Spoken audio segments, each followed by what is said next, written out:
The truck didn't come for furniture. It came for my life. I heard it before I saw it. A low, steady rumble rolling up my quiet street, the same street my husband and I walked after supper for 40 years. I was still in my kitchen robe with a cooling kettle beside me, staring at the maple trees he planted the spring our daughter turned 10. People think losing a home happens like a storm. Loud, sudden, papers slapped on a door. Sometimes it arrives dressed as help. Sometimes it carries your handwriting. My name is Margaret Lowe. I'm a retired county librarian, a widow, and the woman who labeled every drawer in this house so I could keep living in it, safely, calmly, on my own terms. I paid my bills at this very table. I pressed flower petals in the ledger my husband kept since the 80s. I know the sound this house makes when it's settling for the night, and the sound it makes when something is wrong. That morning, a white van eased under the maples, blue letters shining on the side like an answer I hadn't asked for. A cardboard tag fluttered on my mailbox. Sale pending. Someone tied it there without my permission. My hands went still. The bell rang. Before we continue, if you've ever been managed out of your own life by someone who said it was for your good, this story is for you. Subscribe to her legacy tales, share your experience in the comments, and stay with me, because quiet truth wins, but it needs witnesses. I first heard the truck before I saw it. A low, steady rumble coming up our street, breaking the usual morning quiet. From the kitchen window, I watched a white van roll into the driveway and stop beneath the maple trees my husband planted 40 years ago. Blue letters across the side read, "Evergreen Movers." For a moment, I assumed they were lost. Two men climbed out, one tall and broad, the other short with a clipboard tucked under his arm. They scanned the house, pointed at the porch, then started toward the door as if they had every right to be there. When the bell rang, its sound echoed down the hallway like it had all my life, familiar yet wrong. I opened the door halfway. "Morning, ma'am," the tall one said. "We're here for the full removal, house transfer order." He lifted the clipboard, polite smile, efficient tone. I stared at him, words not quite forming. "I think you have the wrong address." He turned the form toward me. "Says here, Margaret Lowe, confirmed by owner, signature included." There it was in neat blue ink. My name, curved exactly the way I've written it since school. Only I hadn't signed a thing. The page trembled a little in my hand. Under the printed text, I saw the date, 2 weeks earlier, and a notation that read, "Property sale. Authorized owner release." The other man shifted his weight and looked past me into the hallway, the way movers do when measuring rooms. Behind him, the wind lifted a cardboard tag hanging from the mailbox. "Sale pending." Someone had tied it there.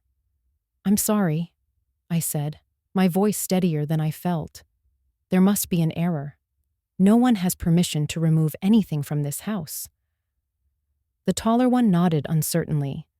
"Ma'am, we can wait outside if you'd like to call the office." "Yes, do that." I closed the door before the tremor in my hands could show. Inside, the house felt different. Too still, too aware. The scent of coffee lingered on the counter. The kettle clicked as it cooled. I set the paper down on the table and picked up the phone. My first call was to my daughter, Elaine. It rang twice, then went to voicemail. Her cheerful recorded voice asked me to leave details. I hung up, dialed again, same result. I swallowed, then searched for another number. A business card lay under a magnet on the fridge. Brighton and Keys Realty.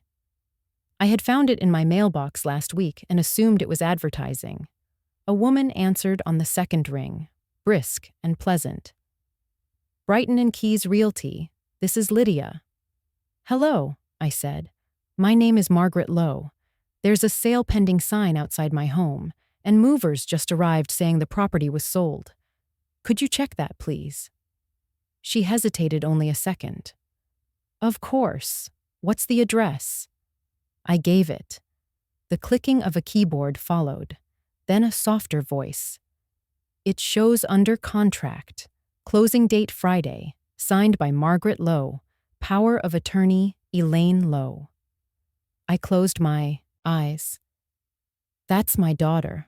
I never gave her power of attorney." "I'm very sorry, ma'am," she said carefully. "You should contact your lawyer immediately. I'm not allowed to discuss further without written consent." The line went dead. For a long moment I sat there, the paper between my fingers. The morning light reached across the table and touched the rim of my teacup.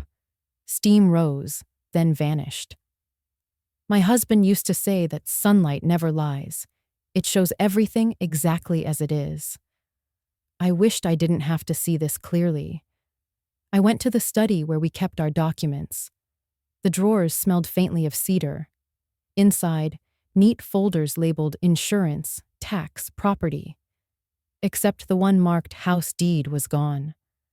So was the envelope containing the last tax receipt.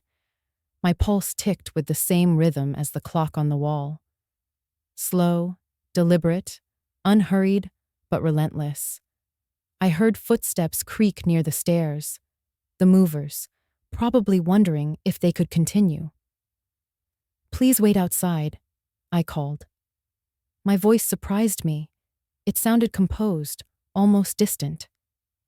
A murmur of apology drifted back, and the door shut behind them. I pulled out my husband's black ledger, the one he had written in every month since the 80s. He kept records of everything: mortgage payments, repairs, even the cost of paint. On the last page, in his steady block handwriting, was a line underlined twice. "Keep title in Margaret's name only. Do not change without her consent." Reading it felt like hearing him again. Something inside me anchored then. I wasn't just confused anymore. I was alert. If Elaine had forged my signature, there would be proof, and I would find it.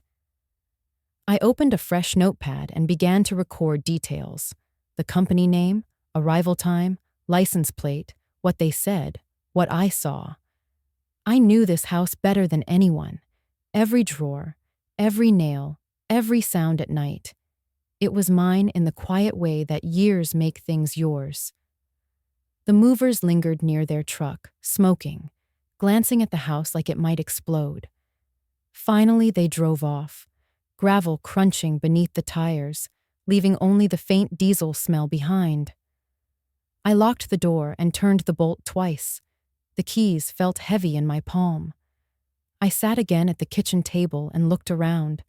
The curtains I'd sewn 20 years ago, the framed photograph of my husband in his Sunday jacket, the stack of unpaid bills beside the phone.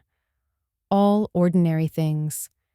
Yet together they formed the outline of a life someone else had tried to erase. I touched the forged signature at the bottom of the order sheet. Elaine's imitation was flawless. She used to copy my handwriting when she was a girl, tracing loops on birthday cards for fun. Maybe she thought she was helping back then. Maybe she still believes that now. I folded the page carefully and placed it inside the ledger. Then I took one slow breath and whispered to the quiet house, "Don't worry, we're not done yet. If you've ever had someone take what was rightfully yours, stay with me. You'll understand why I didn't shout, why I didn't cry, why I chose instead to write everything down. Because sometimes truth doesn't need noise. It just needs patience. And if you're still listening, make sure you subscribe and share your thoughts below. I have a feeling this story will sound familiar to more people than you'd think." Before the phone calls and forged papers, my mornings were quiet. I would wake when the light first slipped through the curtains and warmed the patch of quilt where my husband once slept. Old habits never left me.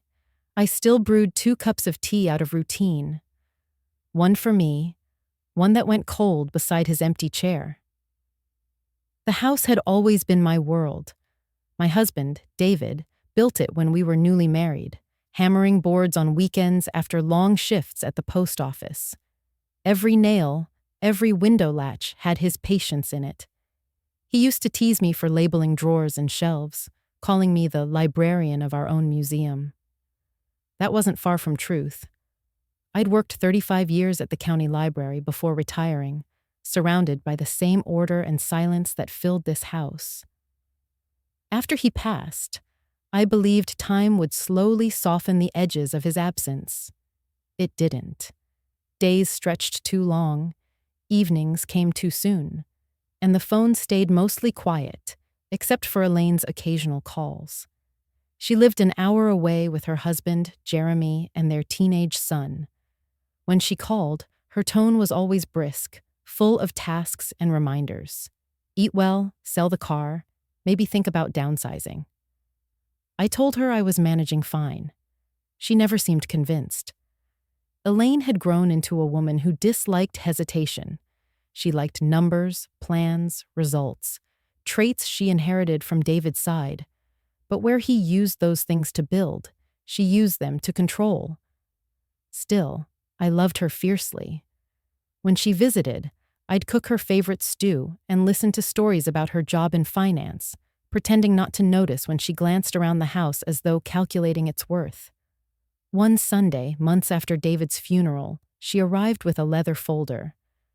"Mom, I want to help you simplify things," she said, spreading papers across the kitchen table. "Bills, utilities, the house, all of it can be handled digitally now. I can manage it for you."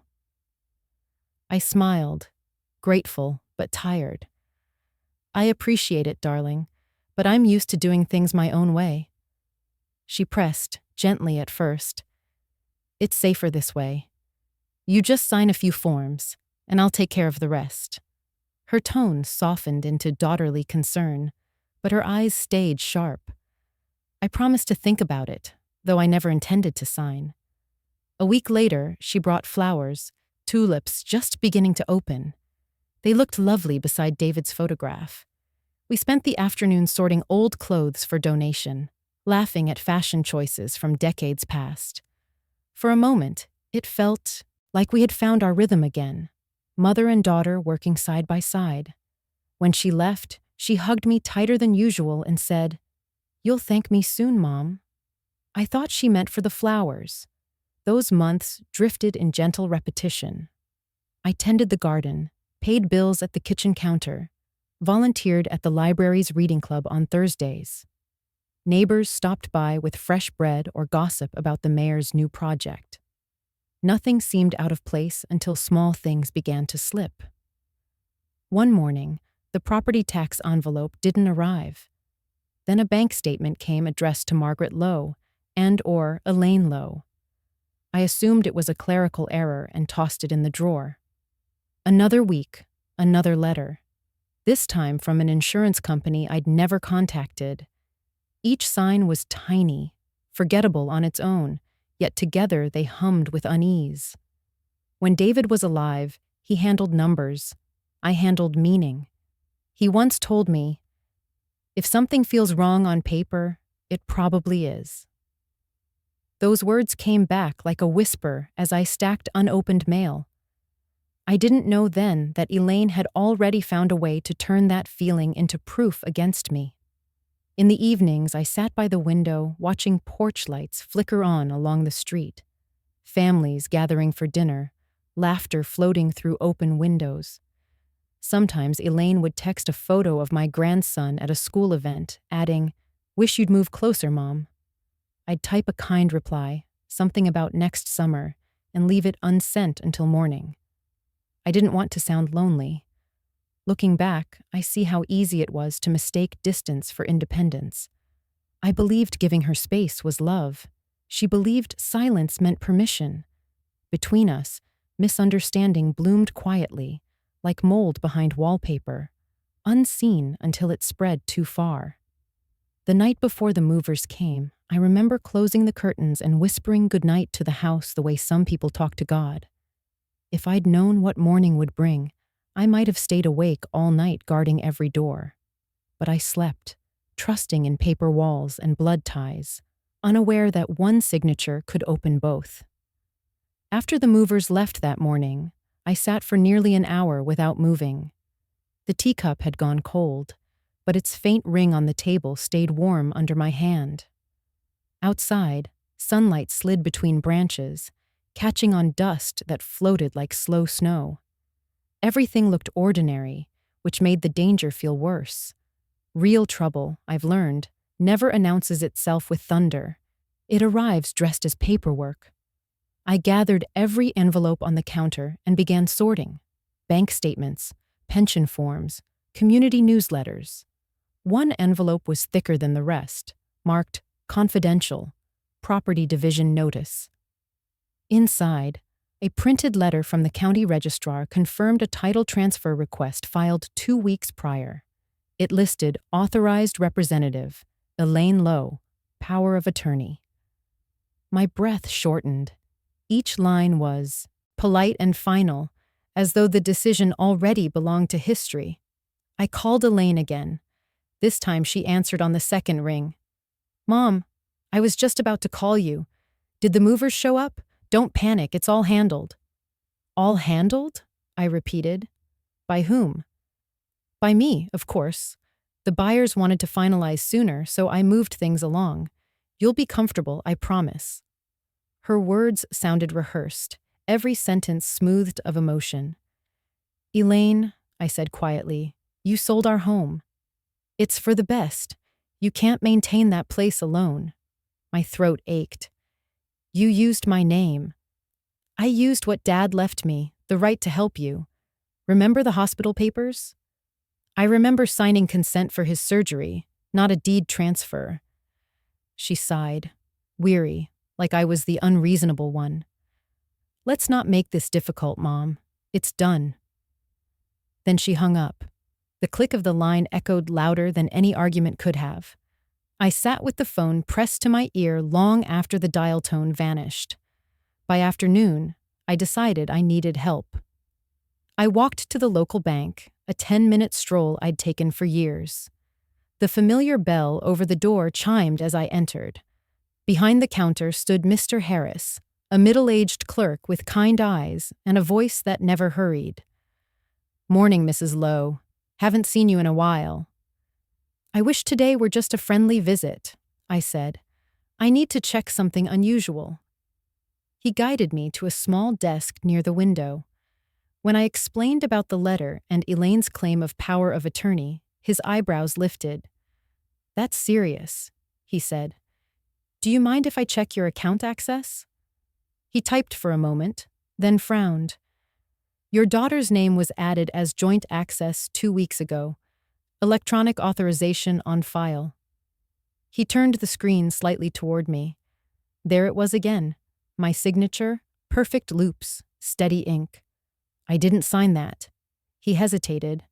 "I believe you. These forms were submitted online. The bank just verifies the uploaded signature matches." He printed a copy, slid it across the desk. "Take this. You might need it for legal review." I thanked him, surprised by the steadiness in my own voice. Mr. Harris lowered his tone. "If you'd like, I can flag the account for withdrawal approval only by in-person confirmation." "Yes, please do that." He nodded, tapping keys. "Done. You'll get a letter tomorrow confirming the hold." He hesitated again. "I'm sorry, Mrs. Lowe. I've seen cases like this. It's awful when family uses trust as leverage." His words weren't judgmental, just tired. I folded the paper carefully, slipped it into my purse, and walked out into the late afternoon sun. The air smelled of cut grass and distant rain. A few children rode bicycles down the hill, shouting laughter. I envied their certainty that every street led home. That evening, I opened David's ledger again and placed the bank copy between its pages. Then I wrote the date in neat block letters. The page already held memories of birthdays and maintenance receipts. Now it held the first proof of betrayal. Paper against paper. Truth against imitation. When night came, I sat near the window, lights off, watching reflections of passing cars slide across the walls. I thought about Elaine at her dining table, perhaps sipping wine, believing she had solved my life. I didn't hate her. I hated the emptiness between us, the years of unspoken things that had turned concern into control. But tomorrow, I decided, would belong to evidence. No more hoping it would fix itself. Before going to bed, I whispered to the dark room. "One step at a time, David. You taught me that." Then I placed my glasses beside the ledger and turned off the lamp, leaving the faint moonlight to rest on the silver edge of the proof that started it all. The next morning began with rain, a slow drizzle that blurred the garden into silver streaks. The movers didn't return, and for that small mercy, I was grateful. I made tea and sat near the window, notebook open, rereading every note I'd written the day before. Beneath the sound of rain on the roof, the house seemed to breathe again, quiet, watchful, loyal. When the clock struck 9, I called the county recorder's office. A woman named Carla answered, her voice brisk but kind, the tone of someone used to sorting other people's chaos. I explained what had happened, careful to keep my tone calm. She listened without interruption, then said, "If your daughter filed anything under power of attorney, there should be a digital record. You can request copies in person, but will need identification." I thanked her, grabbed my umbrella, and left. The walk to the bus stop felt longer than usual. Wet leaves clung to the pavement, the kind that made every step cautious. I hadn't taken the bus downtown since before David died. He used to drive us everywhere, humming along with the radio, tapping the steering wheel at red lights. Now the bus windows fogged with strangers' breath, and I sat clutching my purse as though it were proof of existence. The county office smelled of paper and rain. Carla turned out to be a small woman with silver hair twisted into a bun and a cardigan covered in ink smudges. When I handed her my ID and the address, she typed quickly, eyes darting over the screen. "There's an active transfer file," she said, lowering her voice. "Filed on the 12th of last month. Power of attorney authorization attached." "Can I see it?" I asked. "You can, ma'am, but copies require a small fee." I paid in cash. She printed a stack of pages. Transaction details, witness verification, notary stamp. And there it was again. My signature, the loops perfect, the stroke confident. Even the tiny slant of the L in low, identical. Someone had scanned an old form, copied the signature, and pasted it across multiple documents. Carla noticed my expression and said quietly, "It happens more than you'd think. Sometimes even family." I looked at her. "Always family," I said. She slid a pen toward me. "If you'd like, I can mark this as a disputed authorization. It won't stop the process, but it'll flag the account for review before final closure." "Do that, please." Her hand moved quickly, signing and stamping. The sound of the ink pad was firm, almost comforting. She handed me the papers inside a large manila envelope. "Keep these safe. They're time-stamped. If this goes legal, time-stamps matter." When I stepped back outside, the rain had stopped. Puddles mirrored bits of sky, and traffic hissed along Main Street. I stood there for a moment holding the envelope, the weight of it strange, like carrying a future someone had tried to erase. On the way home, I stopped at the bakery where David and I used to buy raisin bread. The cashier, a young man with freckles, smiled as he bagged my order. "Haven't seen you in a while, Mrs. Lowe." "I've been busy," I said. "Too busy for my own good." He laughed politely, unaware of what truth hid inside those words. Back home, I spread the documents across the kitchen table, drying a few raindrops that had landed on the corners. My handwriting stared back at me like an imposter. I thought of Elaine's neat penmanship, how teachers once praised her for it, how she wrote letters to Santa for both of us when I worked late shifts. I wanted to call her again, to ask why, to hear some explanation that might make sense. But the last conversation still rang in my ears. Let's not make this difficult, Mom. Difficult for whom? Instead, I called Mr. Harris at the bank. He answered quickly, his voice a quiet anchor. Mrs. Lowe, I put that withdrawal hold in place yesterday. No transactions can go through without you present. Thank you, I said. I might need one more thing. Do you have any record of wire transfers involving my daughter in the past 2 weeks? He hesitated. I can't disclose her account activity, but if any large transfers were attempted from yours, I can tell you. Please check. He returned after a moment. 2 pending transfers scheduled for end of this week, both flagged now because of the hold. I closed my eyes. That's enough for today, Mr. Harris. You've done more than you know. Any time, Mrs. Lowe, he said, and meant it. That night, I didn't sleep much. The house groaned softly in the wind, and every creak felt personal. I sat in the living room, flipping through old photo albums. Elaine at age 5 holding her first library card. Elaine in a graduation gown. Elaine at her wedding, eyes bright, promising everything good. I traced her face with my finger, wondering where that version of her had gone. At dawn, I made coffee instead of tea. The stronger bitterness felt fitting. Then I called an old friend, Ruth, who'd spent 20 years working for a local attorney. She answered after one ring. Margaret, it's been ages.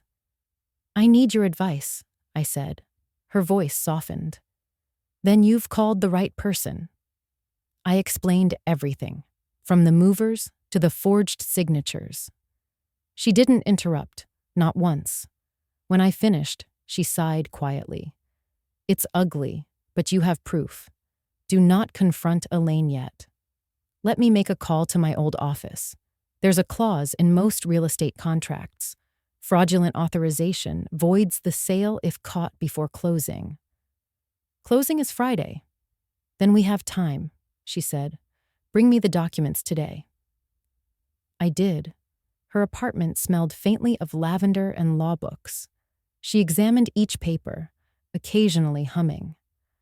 This signature copy is digital, she said, tapping one page. Your daughter didn't trace it by hand. She scanned your old consent form. That's forgery under state law. She smiled gently. You don't have to press charges, but this sale won't go through. I'll send a notice this afternoon to freeze the title until verification. Relief didn't come like a wave. It came like exhale. Small, steady, cautious. Thank you, I whispered. You'll owe me lunch, she said, pretending lightness. Now go home and rest. I'll call tonight. On the bus ride back, I looked out at passing houses, some freshly painted, some with peeling shutters, and thought about ownership. How we believe walls and roofs belong to us, when really it's the years spent inside them that make them ours. By the time I reached home, the sky had cleared. The afternoon sun lit the porch rail, where rain still dripped from the gutter. I unlocked the door, set my umbrella by the stand, and felt an odd calm. I wasn't powerless anymore. I had names, dates, evidence. The truth had taken shape on paper. That evening, Elaine arrived without calling first. I heard her car before I saw it, the familiar crunch of tires on gravel. She entered with the same air she used at work. Efficient, authoritative. Mom, we need to talk, she said, dropping her purse onto the chair. About the sale? I asked. Her eyebrows lifted slightly. So you know. I know enough. She sighed, crossing her arms. You weren't supposed to find out this way. I was going to explain once you'd settled somewhere smaller.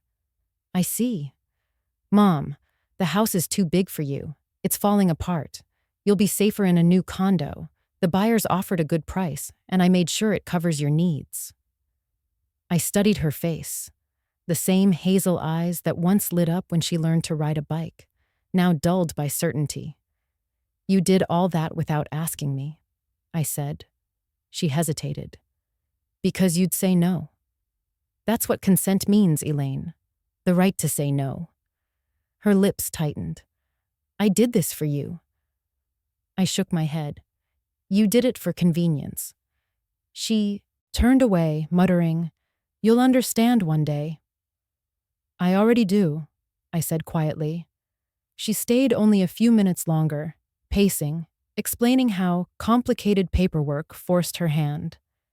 Every excuse was wrapped in care, every lie stitched with good intentions. When she left, the house seemed to exhale again, as if it too had held its breath through the visit. I stood at the window watching her car pull away. A faint tremor ran through me. Not of fear, but of finality. I knew something had broken between us that would never quite mend. Still, I whispered after her, "Drive safe." The next morning brought a message from Ruth. "Sale frozen.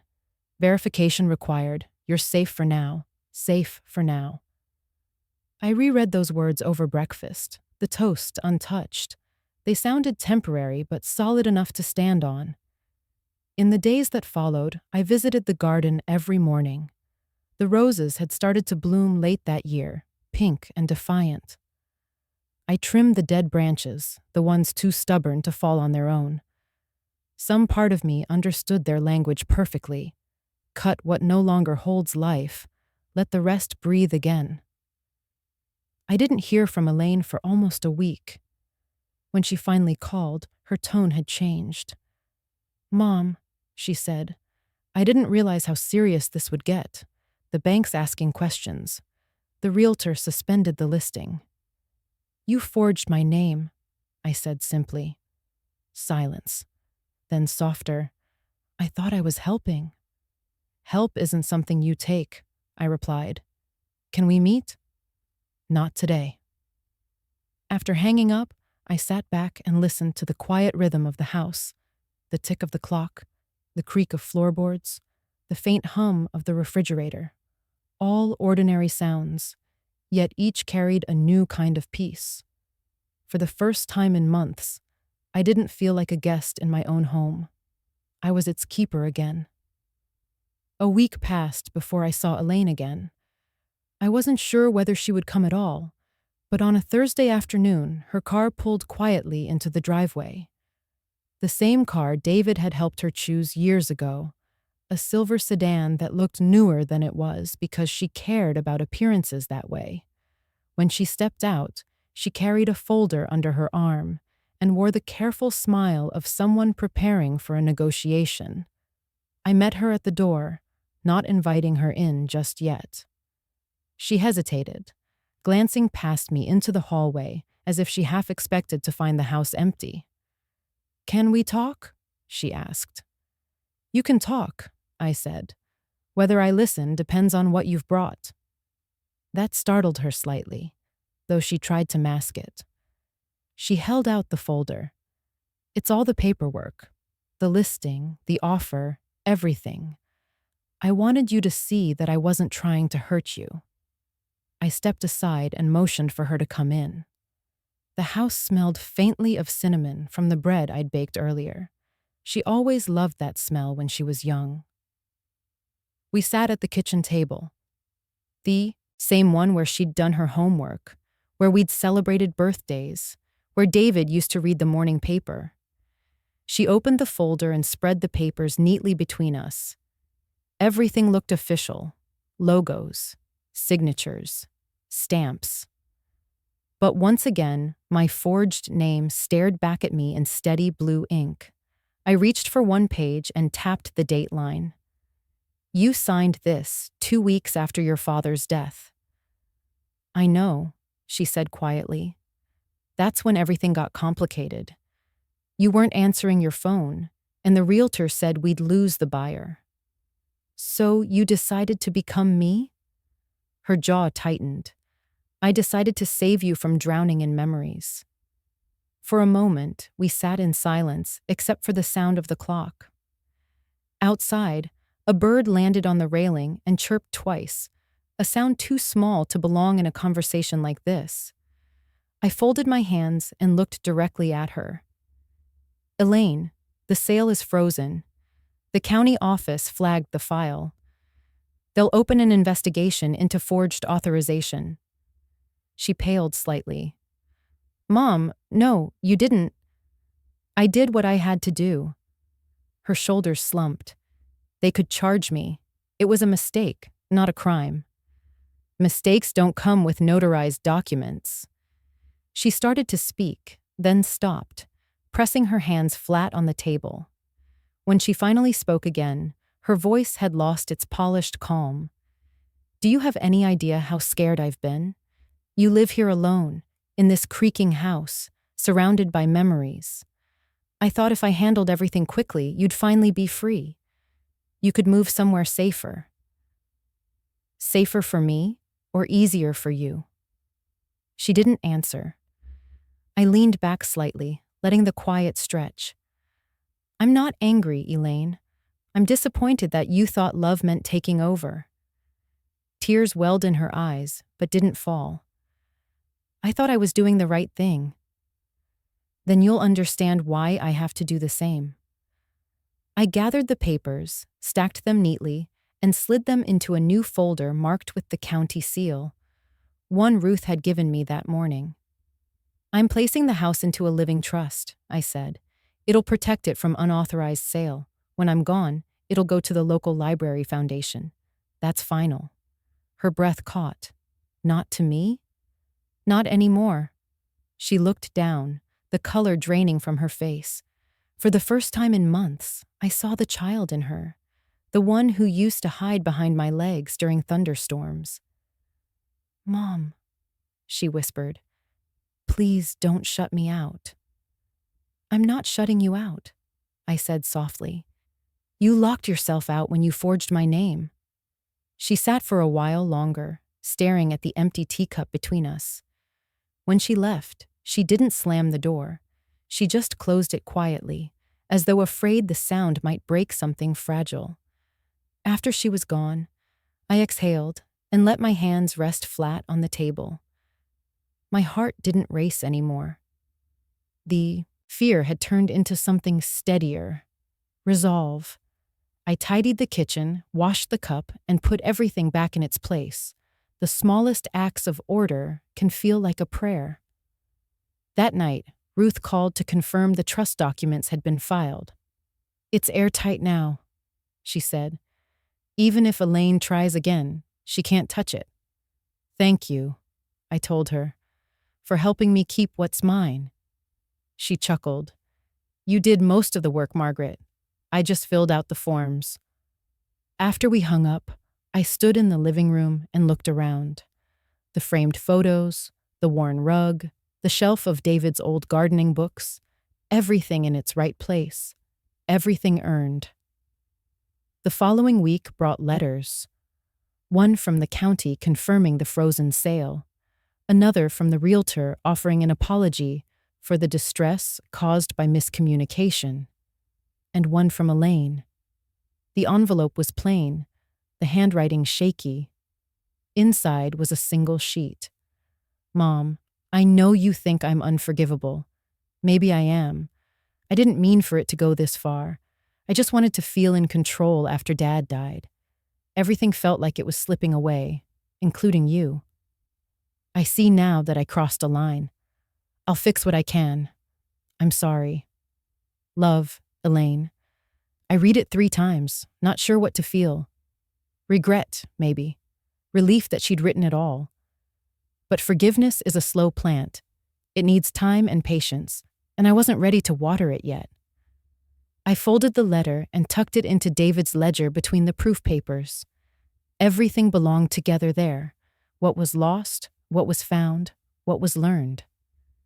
In the days that followed, the quiet settled differently. It wasn't heavy anymore. I cleaned out drawers, repaired a hinge, tended the garden. I called Ruth occasionally, and Mr. Harris greeted me warmly each time I visited the bank. "You look lighter," he said once, "like someone who's finished a long job." "I have," I replied. "It just wasn't the one I expected." One afternoon, I decided to visit the library where I used to work. The same wooden steps creaked under my feet. The same smell of paper and dust met me at the door. The new librarian recognized me and smiled. "Mrs. Lowe, it's been years." "I had some business nearby," I said, though that wasn't true. I just wanted to feel the weight of familiar walls. As I walked through the aisles, my fingers brushed the spines of books I'd once shelved, each title a memory. At the back, sunlight poured through the tall windows onto a reading table. I sat there for a while, thinking about the trust papers, the future, the meaning of legacy. When David and I were young, we used to talk about what mattered most. He'd say, "It's not the house, Maggie. It's the life inside it." He was right, of course. But what I'd learned now was that the life inside it only matters if it remains your own. That evening, as I returned home, the sky turned violet behind the trees. I paused at the gate and looked at the house. Peeling paint, crooked shutters, stubborn roses still blooming under the porch light. Imperfect, yes, but alive. Inside, I brewed a small pot of tea and sat by the window. The night air carried the faint scent of rain again. Somewhere down the street, children laughed and a dog barked in reply. I smiled. Ordinary sounds, proof of an ordinary world still turning. The phone rang once more. It was Elaine. Her voice was small, almost childlike. "Mom, can we start over? Maybe just dinner sometime?" I hesitated. Dinner, yes. But let's start as two adults, not as a parent and child trying to fix what's broken. "I'd like that," she said. So would I. After hanging up, I sat in the quiet, letting the conversation settle. There was no sudden forgiveness, no dramatic reconciliation, just a fragile beginning, the kind that grows only if handled gently. Later that week, I went to the courthouse with Ruth to sign the final confirmation for the trust. The clerk recognized my name. "Ah, Mrs. Lowe, the fraudulent deed case. Glad that got sorted." "So am I," I said. He smiled, stamping the last page. "It's good to see justice done calmly for once." I thanked him, and Ruth squeezed my shoulder. "See?" she whispered. "You didn't need noise. You just needed proof." That night, I opened David's ledger one last time. The pages smelled faintly of dust and ink, like history itself. I added one final line in neat handwriting. April 24th. Deed confirmed, trust filed, peace restored. Then I closed the book and slid it back into the drawer. A few months later, Elaine and I did have dinner. We met halfway between our towns, at a small restaurant with a view of the river. The conversation was awkward at first, mostly weather and news. But halfway through, she reached across the table and said, "I'm sorry again." "I know," I replied. "Just don't repeat it." She nodded. We talked about her son, about her work, about the rose bushes still thriving at home. When the bill came, she insisted on paying. I let her. Small steps. When I returned home that night, I walked through every room slowly. The living room, the study, the kitchen where it all began. Everything had its place again. The fear was gone. In its absence, a kind of gratitude took root. Not for what had happened, but for the strength that had followed. I went out to the porch, where the night smelled of blooming jasmine. The moon was pale and whole. Somewhere in the distance, a train whistle carried through the dark, low and steady. I thought of David then. How he used to say that truth doesn't need to shout to be heard. It just waits until the noise dies down. He was right. So I sat there, hands folded in my lap, and whispered into the quiet, "We're safe now, love. truly safe. Then I smiled to myself, because stories like mine don't need grand endings. They just need peace. And if you're still listening, wherever you are, remember this. No matter who tries to write your life for you, the signature that matters is the one only you can make. If my story resonated with you, share it with someone who needs a reminder that calm truth always finds its way home. And if you'd like to hear more stories like mine, don't forget to subscribe and leave your thoughts below. I read them all. I've learned that peace doesn't always arrive with clarity. Sometimes it tiptoes in quietly, disguised as an ordinary morning, the kind where sunlight falls on familiar things: a coffee mug, a folded newspaper, a window slightly open to the sound of birds. And for once, you don't feel the need to move. You just breathe and let it be enough. It's been almost a year since everything happened. The investigation ended quickly after the county verified the forged signatures. They classified it as an attempted fraud, but, given my age and the family connection, allowed me to withdraw the formal complaint. The sale was voided, the deed reinstated, the trust sealed beyond interference. The officials called it closure. But closure, I've come to realize, isn't a door you shut. It's a quiet room you learn to live inside without fear. The house stands the same, yet somehow different. Fresh paint on the shutters, a new latch on the front gate, the faint scent of varnish from where I repaired David's old chair, small acts of preservation that carry meaning only I can see. Every nail, every hinge feels earned again. Even the walls breathe easier now, as if relieved to belong only to themselves. Elaine visits sometimes. At first, it was awkward, a rhythm neither of us remembered how to follow.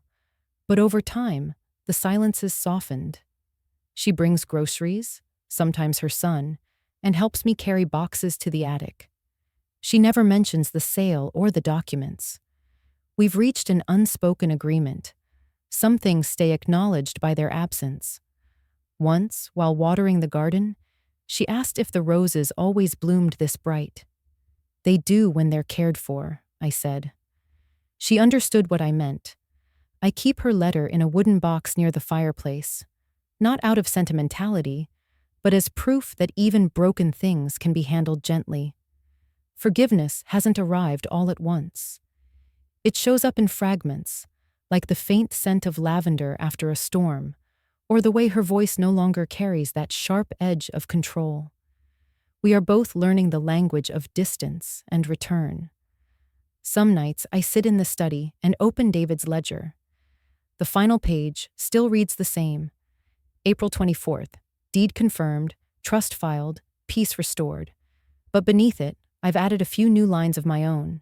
Not numbers, not transactions, just thoughts. May 2nd, Elaine visited. We talked about small things, and it was enough. June 10th. The house feels lighter. Maybe that's me. August 5th. Real love doesn't need ownership. It needs respect. Those small sentences have become my new record keeping.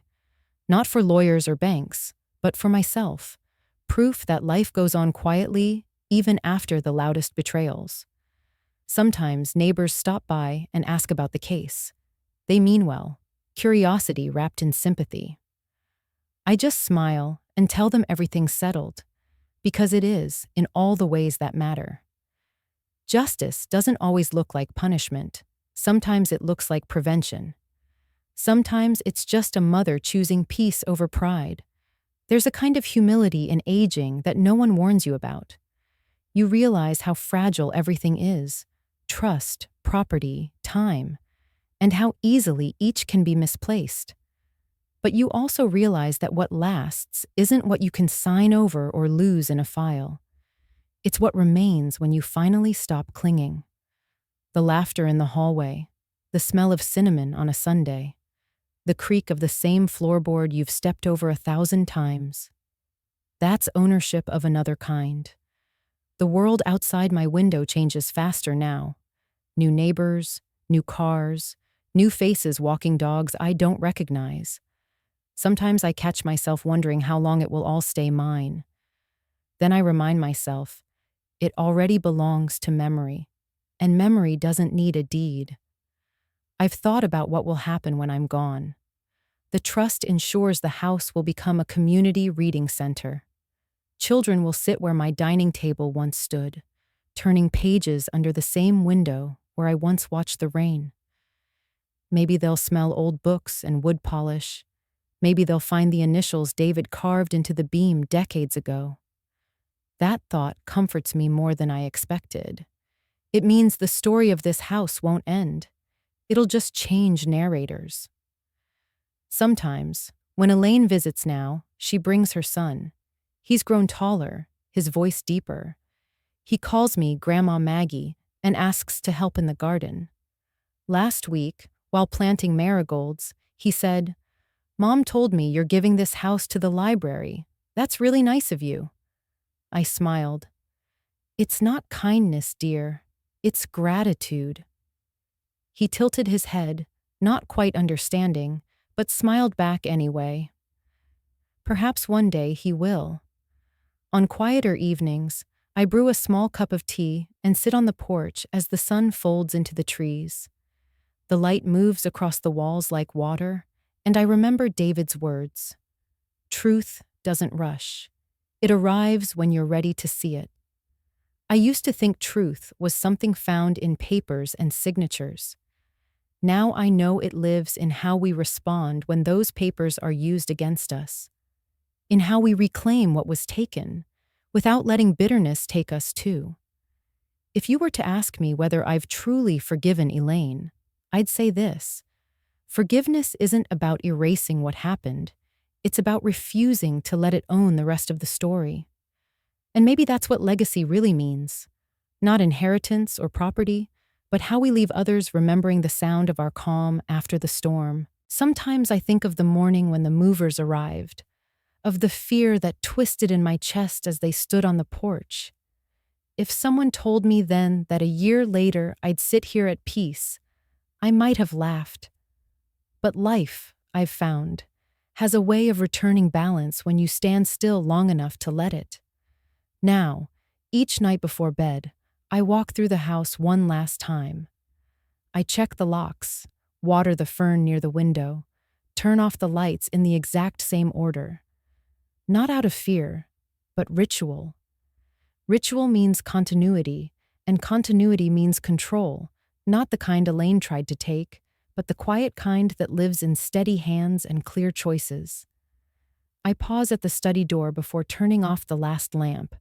The golden glow spills across the ledger, the framed wedding photo beside it.